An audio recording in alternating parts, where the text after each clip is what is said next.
So today we're at the Texas County District Retirement System. We've got 152 kW here on this rooftop, and we're using all Yotta products on this install. So we have 52 Yotta SolarLEAF batteries underneath the array, and that's going to add an additional 52 kW of storage.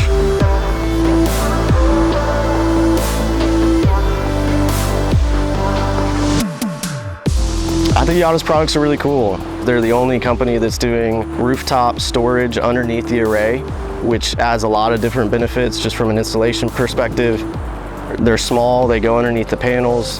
It's basically a plug and play. You're not messing with big old batteries and big gateways. And so it's really cool that Yotta's taken the initiative to do things a little bit differently and actually add it to the rooftop part of the install. So to me, SolarLEAF batteries are just easy.